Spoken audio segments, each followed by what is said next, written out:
வணக்கம். இது cloud news Tamil. வணக்கம். இன்னைக்கு நம்ம எபிசோட்ல பார்க்கக்கூடிய விஷயம் காஞ்சிபுரத்துல தாவேகா கட்சியின் தலைவர் விஜய் அவர்கள் திமுகவை சூளுரிச்ச விஷயத்தை தான் நம்ம பார்க்க போறோம். காஞ்சிபுரத்துல கொள்ளை, அதாவது மணல் கொள்ளை மிக பிடித்து பேசுகிறாரு. 12 வாக்குறுதிகள், தேர்தல் வாக்குறுதிகள், அனைவருக்கும் வீடு, நம்ம வந்தால் அப்படின்னு சொல்லிட்டு, அது என்ன வந்தால் கண்டிப்பா மக்கள் நம்மள தேர்ந்தெடுப்பாங்கிற மாதிரி ஒரு ஆணித்தனமான நம்பிக்கையுடன் சொல்லியிருக்காரு. வீட்டுக்குரிய ஒவ்வொரு பிள்ளைகளும் பாத்தீங்க அப்படின்னா கம்பல்சரி டிகிரி படிக்கணும் அப்படிங்கிற விஷயத்த சொல்லிக்கிறேன். ஸ்டாண்ட் காஞ்சிபுரத்துல இன்னும் அப்படியே இருக்கு, மேம்படுத்தப்படாமல் இருக்கு அப்படிங்கிற விஷயம். அண்ணா அவர்கள் கட்டின அந்த பஸ் ஸ்டாண்டு இது வரைக்கும் மேம்படுத்தப்படாம அந்த கூட்ட நெரிசல், அது இடம் ரொம்ப இடைஞ்சலான ஒரு இடத்துல இன்னும் அதே போலதான் இருக்கு. ஒரு அரசாங்கம் நினைச்சா இந்த மாதிரி நல்ல இடத்த வாங்கி அந்த இடத்துல ஒரு பேருந்து நிலையத்தை அமைக்க முடியாதா, கட்ட முடியாதாங்கிற மாதிரி கேள்வி கேட்டிருக்காரு.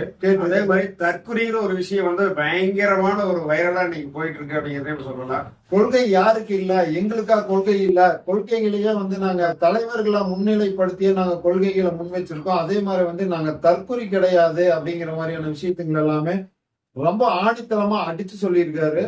அதே பாத்தீங்க அப்படின்னா தற்கொலைகள் வேட்டதான நீங்க ஓட்டு வாங்கி ஜெயிச்சீங்க அப்படிங்கிற விஷயத்தையே ரொம்ப ஆணித்தரமா சொல்லிக்கிறாரு. இதே தற்கொலைகள் 2026 என்ன செய்ய போறாங்க, ஒரு மாற்றத்தை கொடுக்க போறாங்க அப்படிங்கிற விஷயத்தையும் சொல்லிக்கிறாரு.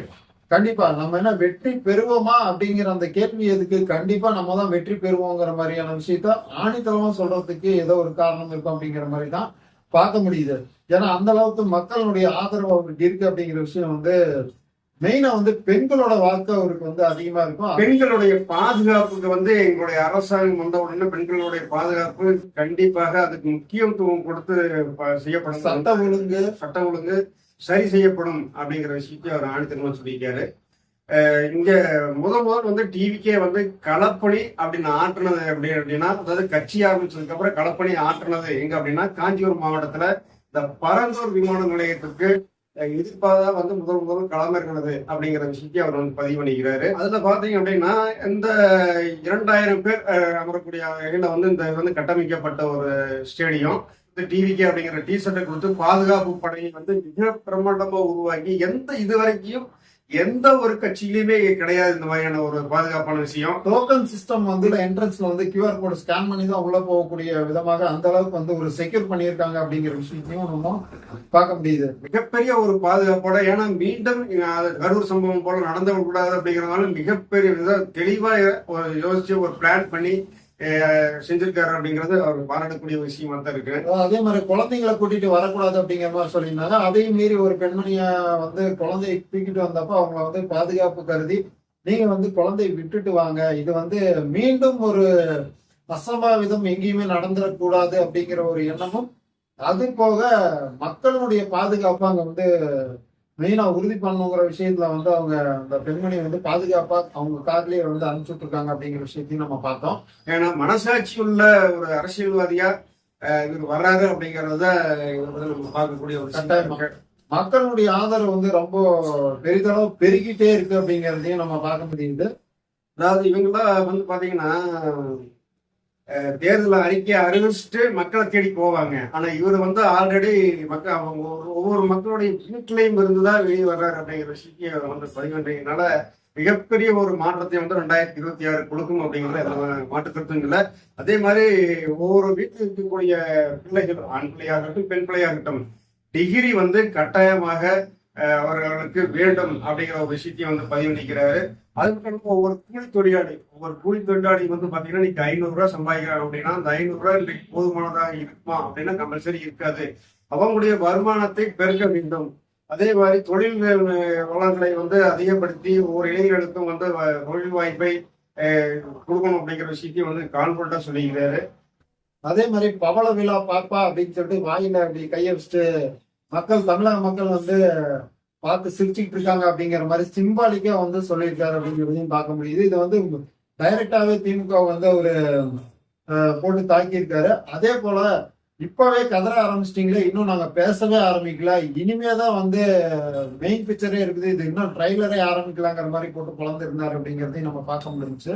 அதாவது நான் ஒரு வாட்டி முடிவு பண்ணிட்டேன் அப்படின்னா பின்வாங்க மாட்டேன் அப்படிங்கிற விஷயத்துல அதை போக்கிரி படத்துல சொல்லியிருப்பாரு.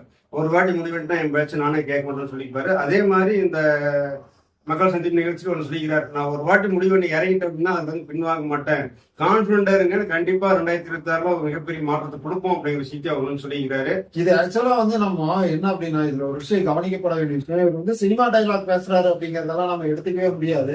நிறைய பேர் அதைத்தான் சொல்லிட்டு இருக்காங்க, இவர் வந்து சினிமா திரையில வந்து பேசுற மாதிரியே வந்து இங்க அரசியல் களத்துல பேசிட்டு இருக்காரு அப்படிங்கிற மாதிரி. அதெல்லாம் கிடையாது. அவருடைய சுபாவம், அவருடைய பேச்சு அப்படிதான் வந்து இருக்கு. அதை வந்து நம்ம கவனிக்க வேண்டியது இருக்குது. ஏன்னா வந்து அவர் பேசக்கூடிய ஒவ்வொரு விஷயமும் ரொம்ப ஆழ்ந்து ஒரு விஷயத்த வந்து நல்லா ஆராய்ச்சி பண்ணி தான் பேசுற மாதிரி தான் தெரியுது. ஏன்னா ஒவ்வொரு சின்ன சின்ன பாயிண்டா இருக்க மாதிரி இருக்கு, ஆனா அதுக்குள்ள இருக்கக்கூடிய அர்த்தங்கள் அப்படிங்கிறது வந்து ரொம்ப பாயிண்டடா வந்து இருக்கு அப்படிங்கிறதையும் பார்க்க முடியுது.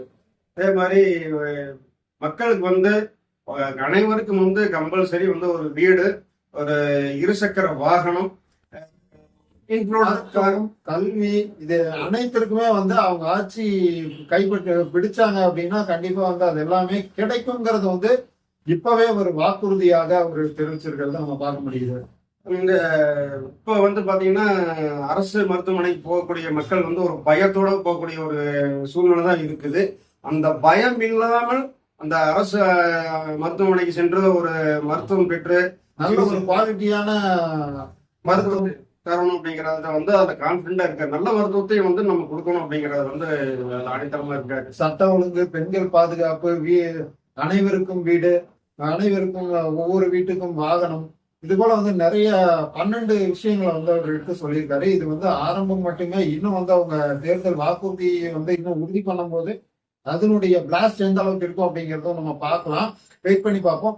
இப்பவே வந்து அவர் சொல்லியிருக்கிறது என்னன்னா, இது ஒரு மிகப்பெரிய பிளாஸ்ட் அப்படிங்கிற மாதிரிதான் வந்து பேசியிருக்காரு. இது மிகப்பெரிய ஃபயரா தான் பேசியிருக்காரு அப்படிங்கிறதையும் பார்க்க முடியுது. ஏன்னா ஒரு பெரிய துயர சம்பவத்திற்கு பிறகு மீண்டும் வந்து அவங்க களத்துல இறங்கி பேச போகும்போது இவ்வளவு போர்ஸா வருவாரா அப்படிங்கிற கேள்வி எல்லாமே எழுப்பிட்டு இருந்தாங்க. நான் வந்து செம போர்ஸா தான் வந்து பேசியிருக்காரு. வந்த உடனே எடுத்து போட்டு பொழந்து கட்டியிருக்காரு திமுக அப்படிங்கிறதையும் பார்க்க முடியுது. அனைத்தையுமே வந்து நம்ம 2026 தேர்தல் களத்துக்கு பிறகு அந்த ரிசல்ட் வரப்போகும்போது தான் தெரியும். எல்லாருமே வந்து அசால்ட்டா நினைச்சிட்டு இருக்காங்க இவர் எங்க போய் வரப்போறான்னு. அப்படின்னு கண்டிப்பா கிடையவே கிடையாது. கண்டிப்பா அவங்களுக்குன்னு ஒரு குறிப்பிட்ட வாக்கு சதவீதத்தை பெறுவாங்க அப்படிங்கிறது எந்த மாற்றமும் இல்லை. ஏன்னா நாம் தமிழர் கட்சியிலிருந்து நிறைய பிரிஞ்சு போனவங்களும் வந்து தாவேக்கால தான் இருக்காங்க. ஏன் வந்து நாம் தமிழர் கட்சிக்காரங்க கதறாங்க அப்படின்னா இதுதான் ஒரு காரணம். சேலத்துல வந்து மக்கள் சந்திப்புக்கான இடங்களை வந்து கேட்டிருக்காங்க. அது வந்து போஸ்ட்பாண்ட் ஆயிருக்கு அப்படின்னு சொல்லலாம். அது மீண்டும் இன்னும் விரைவில் வந்து அது மாதிரியான மக்கள் சந்திப்பு கூட்டங்கள் அடுத்தடுத்து நடக்கிறதுக்கான வாய்ப்புகள் இருக்கு. ஏன்னா வந்து தேர்தலுக்கு குறுகிய காலமே இருக்கும் நிலையில அடுத்தடுத்து எல்லா கட்சிக்காரங்களுமே அந்த விஷயத்தை வந்து முன்னெடுப்பாங்க. அதே போல தாவேக்காவும் முன்னெடுக்கும். அது மறுக்கிறதுக்கான காரணங்களுக்கு சொல்லக்கூட பாத்தீங்கன்னா கம்ப்யூட்டர் கதை மாதிரி தான் இருக்குது. டிசம்பர் 6ஆம் தேதி பாபர் மசூதி இடிப்பு, அதுக்கு அடுத்த நாள் போலீசிங் இருக்கு. அதாவது உள்டா தீபத்துக்கு வந்து போலீஸ் பாதுகாப்பு அங்க போயிருவாங்க, அதனால வந்து இல்ல அப்படிங்கிற மாதிரி.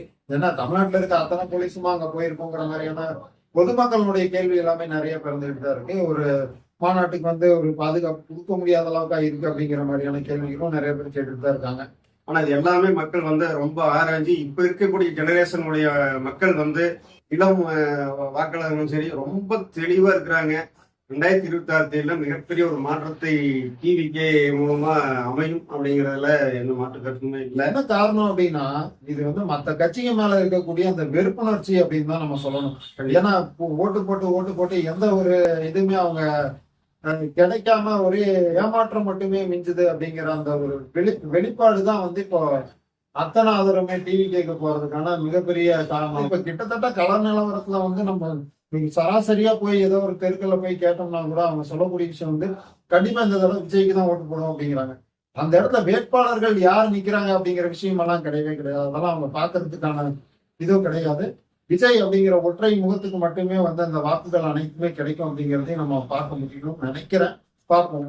ஏன்னா இவ்வளவு காலமும் வந்து பாத்தீங்கன்னா டிஎம்கே ஏடிஎம்கே மாதிரி ஓட்டு போட்டு மக்களை வந்து கபட நாடகம் ஆடின்னு சொல்லிட்டு சொன்ன மாதிரி மக்களை ஒரு மாயை வலைக்குள் இலவசம் அப்படிங்கிறத கொடுத்து அந்த மாயை வலைக்குள்ளேயே கொண்டு போய் ஓட்டுகளை வாங்கி ஜெயிச்சு நிறைய அமைச்சிட்டு மக்களுக்கு செய்ய வேண்டிய விஷயங்களை வந்து செய்யாம மக்கள் அலக்கழிக்கிறது கேப்டன் விஜயகாந்த் கூட ஒரு இதில் சொல்லியிருந்தாரு. என்ன அப்படின்னா, வீடு தேடி ரேஷன் அரிசி வரும்னு சொல்லியிருந்தாரு. அதை இப்போ வந்து முதியோர்கள்லாம் வந்து பண்ணிட்டு இருக்கிறாங்க. அதுல வந்து கேப்டன் ஒரு இதையை நம்ம எடுத்துக்கலாம். மக்களுக்கு யார் நல்லது செய்வாங்க அப்படிங்கிற அளவுக்கு வந்து யோசிக்கக்கூடிய நிலைப்பாட்டுல தான் மக்கள் இருக்காங்க அப்படின்னு தான் சொல்லணும். என்ன காரணம் அப்படின்னா, ஒரு பணத்திலேயே புரண்டு வந்த ஒரு நபர் வந்து பொதுமக்களோட மக்கள் பணியில ஈடுபடுறதுக்கு இவ்வளவு தூரம் முனைப்பு காட்டி வரும்போது அதை வந்து வரவேற்கிறதுக்கான மக்கள் வந்து கூட்டம் திரண்டு நிற்குது அப்படிங்கிறது தான் இப்ப நம்ம இதுக்கு முன்னாடி பார்த்த அத்தனை கூட்டங்களையும் நம்ம பார்த்த அந்த கூட்டத்தினுடைய வெளிப்பாடு அப்படிங்கறத புரிஞ்சுக்க முடியுது.